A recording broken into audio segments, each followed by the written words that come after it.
A atenção do público anda recentemente pairando sobre o Batman devido ao filme novo dele, que aparentemente está sendo muito bem recebido e bem sucedido. Ainda não consegui ver o filme devido a diversos fatores, mas para não perder o hype, vou aproveitar para dar uma olhada em um período sombrio na história do Cavaleiro das Trevas. Os tumultuosos anos entre o lançamento de Batman e Robin em 1997 e a estreia de Batman Begins em 2005. E olha, projeto cancelado envolvendo o morcegão nesse período interino é o que não falta, então vamos dar uma olhada mais a fundo no que poderia ter acontecido. E se você acabar gostando da informação, não se esqueça da ladainha de sempre, né? Curte o vídeo, se inscreve no canal e compartilha com seus amigos, grupos ou sei lá o que. Agora vamos acelerar nosso Batmóvel e explorar essa história perdida. O ano era 1997.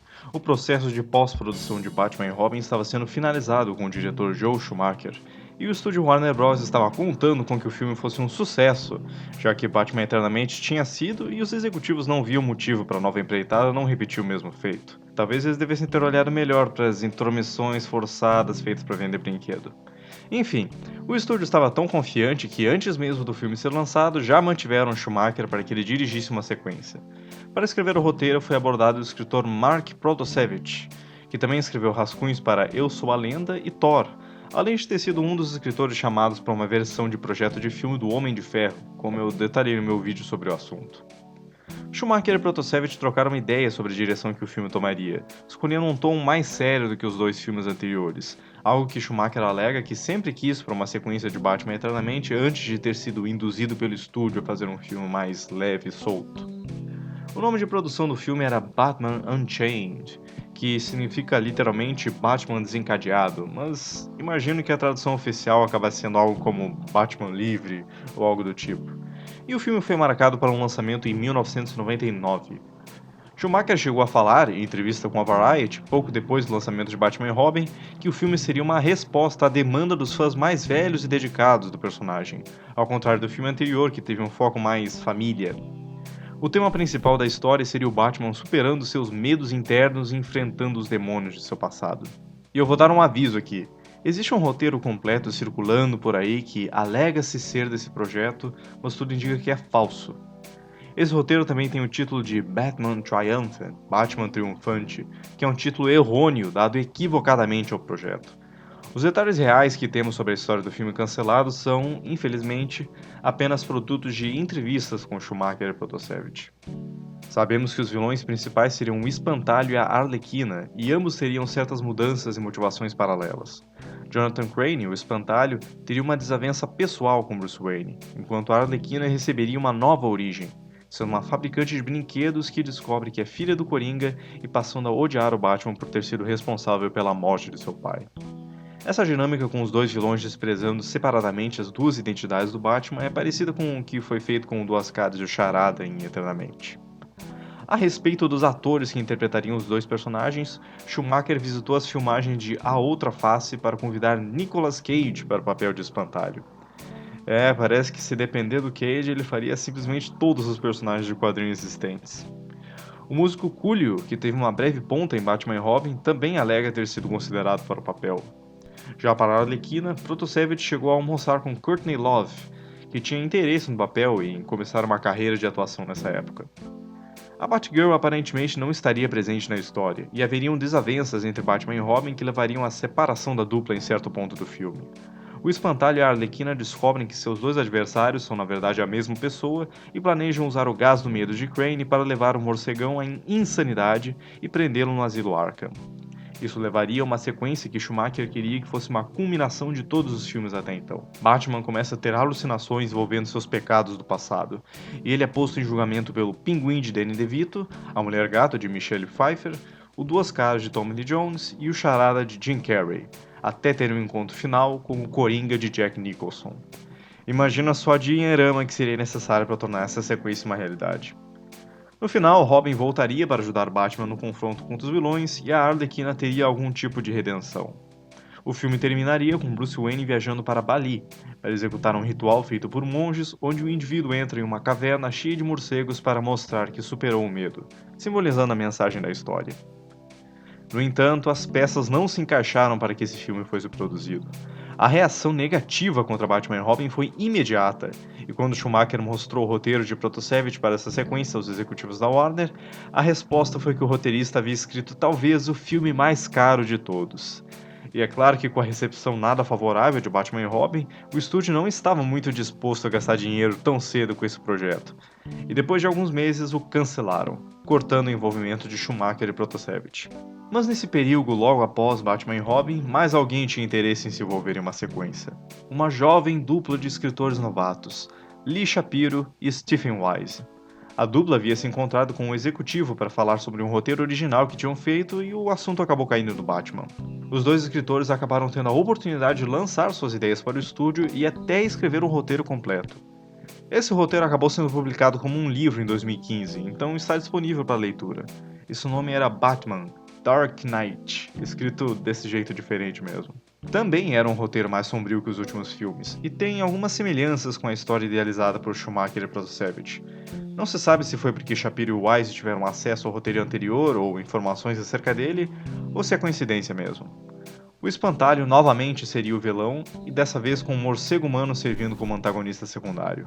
A história de fundo de Jonathan Crane dos quadrinhos é abordada, com ele sofrendo bullying na infância por parecer o Ichabod Crane, e isso é mostrado repetidamente como um trauma dele.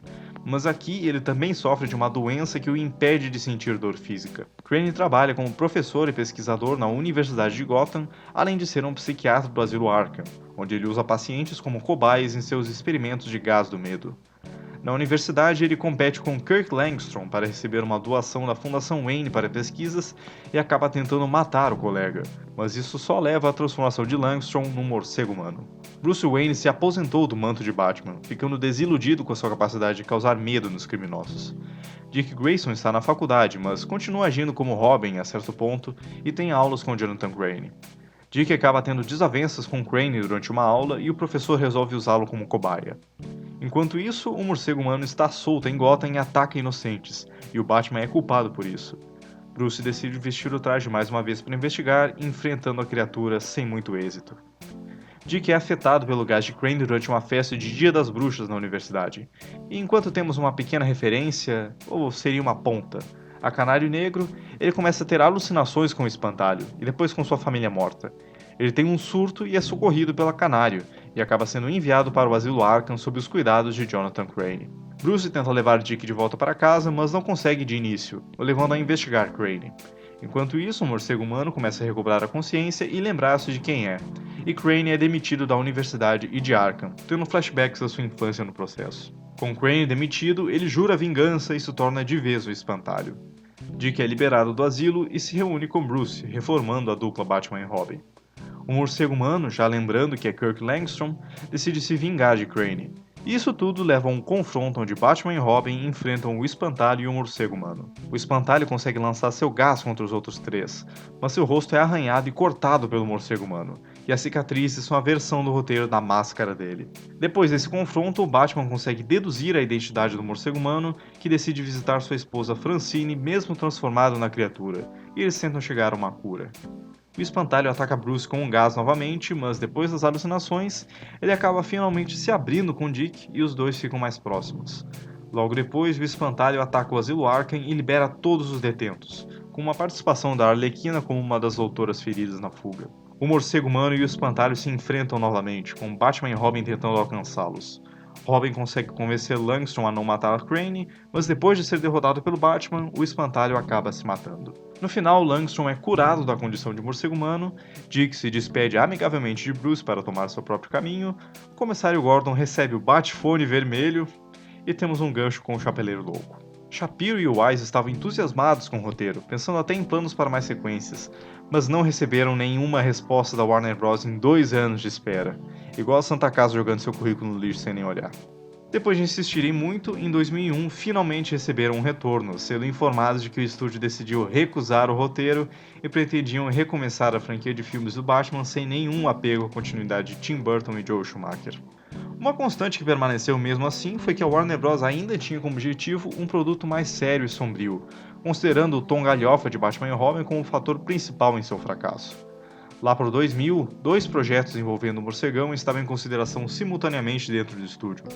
Uma adaptação da HQ Ano 1, proposta por Joel Schumacher, que ainda queria sua segunda chance de apresentar um Batman melhor, em um filme baseado no Batman do futuro, que tinha começado como uma animação no ano de 1999 e foi um conceito bem recebido como uma abordagem nova ao personagem, logo sendo proposto para uma versão em filme live action para os cinemas pelos escritores principais do desenho, Alan Burnett e Paul Dini. Não se sabe muito sobre essa proposta de Batman do futuro além do que foi relatado por Dini ao longo dos anos. O diretor ligado ao projeto era Buzz Yakin, que havia dirigido recentemente o filme Duelo de Titãs e também foi um dos escritores para O Justiceiro de 1989 e anos depois se envolveu com o filme de Príncipe da Pérsia. Dini conta que esse projeto não tinha o tom hiperfuturístico da animação, sendo uma mistura da história de Terry McGinnis com a ambientação tradicional do Batman, com um pouco da história do Cavaleiro das Trevas de Frank Miller. Burnett, Dini e Yakin finalizaram um primeiro rascunho e enviaram para a Warner, mas Yakin acabou perdendo interesse, contando anos depois que não estava em um bom estado na época para continuar com o projeto. De qualquer jeito, o estúdio também decidiu não prosseguir com a ideia, preferindo o projeto Ano 1 assim que uma nova figura entrou em cena. Apesar de Joel Schumacher ter apresentado seu interesse na adaptação de Ano 1, a Warner Bros. Acabou abordando outro diretor para iniciar esse projeto. Ninguém mais, ninguém menos que Darren Aronofsky, diretor de filmes cult como Pi, Requiem para um Sonho, Cisne Negro e Mãe, esses três últimos sendo bem controversos. E a versão dele do Batman poderia seguir o mesmo caminho, hein? Aronofsky foi inicialmente abordado pelos agentes da Warner em 1999, pouco depois do lançamento de Pi, quando perguntaram como ele abordaria a franquia Batman. O diretor respondeu em tom de brincadeira que escalaria Clint Eastwood como Bruce Wayne e que sua Gotham City seria filmada em Tóquio, e isso acabou atraindo a atenção do estúdio.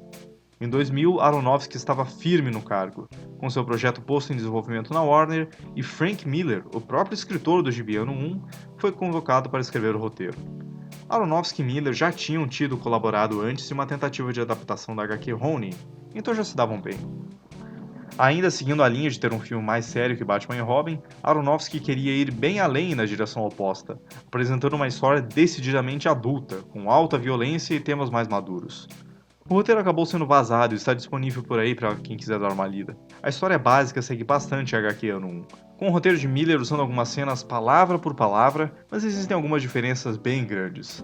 A maior delas é que Bruce Wayne não é um playboy rico no decorrer do filme, tendo sido separado de seus pais depois da morte deles, e os gerenciadores da herança dos Wayne ainda procuram um filho perdido.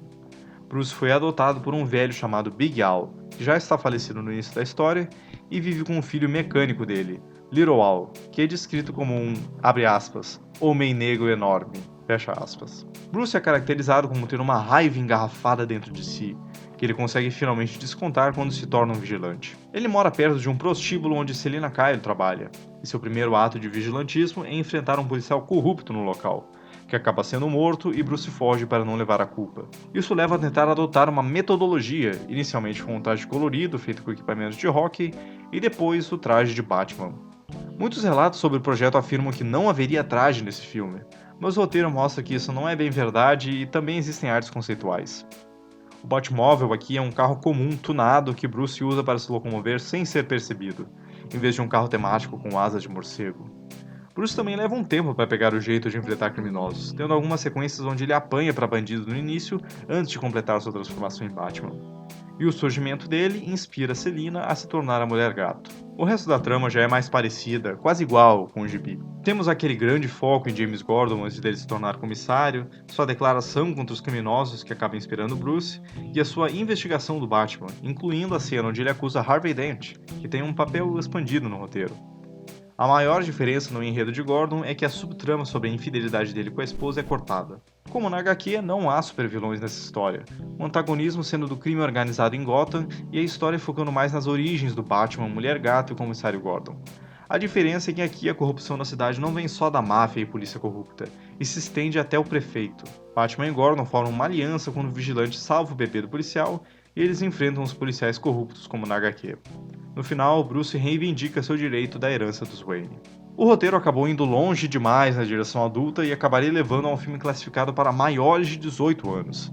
Esse não foi o único problema da Warner com o projeto. Miller acabaria contando que o estúdio queria um equilíbrio maior entre o tom sério e algo que vendesse brinquedos. E o projeto não estava cumprindo isso, citando fatores como a falta de um supervilão e o Batmóvel sendo apenas um carro customizado. Mas também disse que ficou até que impressionado com o quão longe o estúdio permitiu que os dois fossem. Em 2020, Aronofsky contou mais detalhes sobre o desligamento do projeto, dizendo que a Warner Bros. Queria influenciar mudanças para um tom um pouco mais leve, e que o diretor acabou tendo desavenças a respeito da escolha de um ator para Bruce Wayne. O estúdio queria Freddie Prinze Jr. para passar uma imagem mais limpa, mas Aronofsky insistia em Joaquin Phoenix, e eu acho que não preciso comentar por que essa escolha é interessante. O projeto acabou sendo dissolvido porque o diretor e o estúdio não conseguiram alcançar um acordo harmonioso com suas propostas distintas. Chega a ser interessante ver isso, já que hoje em dia um filme do Batman voltado a um público adulto não é algo que seria mal visto. Então talvez Aronofsky tivesse chegado cedo demais para essa proposta. Era 2002, e já haviam se passado 5 anos sem um filme do Batman ter sido lançado nos cinemas. Porém, um roteiro misterioso estava circulando entre executivos da Warner, com o título de Asylum. Esse roteiro partia de uma ideia proposta por Andrew Kevin Walker, escritor do filme Seven, e recebeu uma revisão por Akiva Goldsman, escritor de Batman e Robin. E se tratava de nada mais, nada menos do que Batman vs Superman. A ideia por trás de produzir Batman vs Superman em 2002 era simples. Ambas franquias estavam em estagnação no cinema após terem um quarto filme que foi um fracasso, e os executivos da Warner queriam ressuscitar tanto Batman quanto Superman como arrasa-quarteirões. O Superman também tinha diversos projetos de filmes que haviam sido descartados ou estavam em limbo de desenvolvimento na época, até por mais tempo que o Batman, já que ele ficou fora dos cinemas desde 1987. Aliás, isso tem material para um vídeo separado. Então a lógica de alavancar as duas marcas com um filme só parecia fazer sentido. O roteiro revisado por Goldsman, com data de 21 de junho de 2002, tinha, como já era de se esperar, um tom sério e sombrio. Acho que já falei demais essas palavras aí, né? A história fazia um claro contraste entre os personagens de Batman e Superman, com Batman sendo motivado por raiva, dor e culpa, e o Superman sendo mais otimista e inocente. O roteiro não parecia seguir nenhuma linha do tempo específica para os dois personagens no cinema, aparentemente tendo seu próprio universo. Dick Grayson, Alfred, o Comissário Gordon e o Coringa estão todos já falecidos no início da história, e Clark Kent está divorciado de Lois Lane. Bruce Wayne se aposentou do manto de Batman faz 5 anos, e apesar do sofrimento encontrou a felicidade com sua noiva, Elizabeth Miller. Ele e Clark já se conhecem e têm certa amizade, e Clark é convidado para ser padrinho do casamento. Barbara Gordon também está presente. Enquanto o Superman investiga terroristas misteriosos, Bruce tem sua lua de mel e Elizabeth é subitamente morta com um dardo que a infecta com uma toxina do Coringa. Clark se oferece a ajudar a investigar, acreditando que isso tem ligação com os terroristas, mas Bruce recusa, querendo encontrar o culpado e matá-lo, assustando Clark que tenta acalmá-lo sem sucesso. Bruce volta para a Batcaverna e veste seu traje depois de anos, para tentar encontrar o responsável com a ajuda de uma inteligência artificial de Alfred. O Batman percorre violentamente o submundo do crime para descobrir quem matou sua esposa, até ser revelado em um confronto com o Homem-Brinquedo, que era o Coringa, que voltou dos mortos. Clark volta para Smallville em certo ponto, reiniciando um romance com Lana Lang, e tenta continuamente impedir Batman de passar dos limites. A investigação do Superman o leva até Lex Luthor, que está preso, mas é eventualmente revelado como cabeça do plano maligno. Ele criou um clone do Coringa, que por sua vez criou a mulher perfeita para Bruce Wayne se apaixonar, para poder matá-lo depois do casamento e fazer o Batman sofrer. Tudo isso com o objetivo de eventualmente pôr o Batman contra o Superman e fazer com que os dois se matassem. Clark tenta conversar com Bruce para explicar isso, mas ele já está além da razão e temos a luta Batman vs Superman com a armadura de Kryptonita do Frank Miller e tal. O Batman é subjugado, mas consegue acertar o Superman com uma flecha de Kryptonita, imobilizando ele para ir matar o Coringa.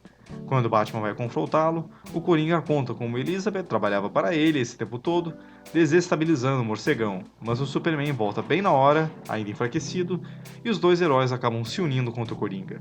Ao derrotá-lo, o Batman se prepara para matá-lo. E o Superman diz que se ele for fazer isso mesmo, tem que tirar a máscara para não fingir que é outra pessoa fazendo isso. Bruce acaba não conseguindo matar mesmo o Coringa e Lex Luthor aparece vestindo uma super armadura. Luthor dá o típico discurso de vilão, mata o clone do Coringa por ter falhado e desafia Batman e Superman usando a armadura.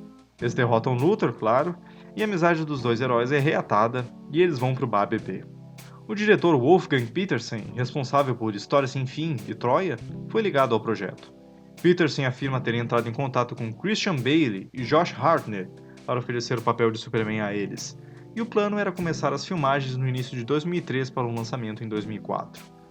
No entanto, na esfera executiva da Warner Bros., havia dúvida se ressuscitar as franquias cinematográficas do Batman e Superman desse jeito seria a melhor opção. E também havia outro projeto sendo proposto simultaneamente, chamado de Superman Flyby, com roteiro de JJ Abrams. Foi feita uma votação entre os executivos e Flyby ganhou de 11-1, com a justificativa de que o roteiro de Batman vs Superman estava cínico e deprimente demais, e que uma abordagem mais otimista com o Superman seria melhor. O escritor David Goyer, que pouco depois acabaria escrevendo para a trilogia Cavaleiro das Trevas, comemorou o cancelamento, dizendo que um filme de Batman vs Superman era uma ideia cansada, que servia como admissão de que as franquias não tinham mais o que oferecer. Em 2016, Batman vs Superman seria lançado, e David Goyer foi um dos escritores.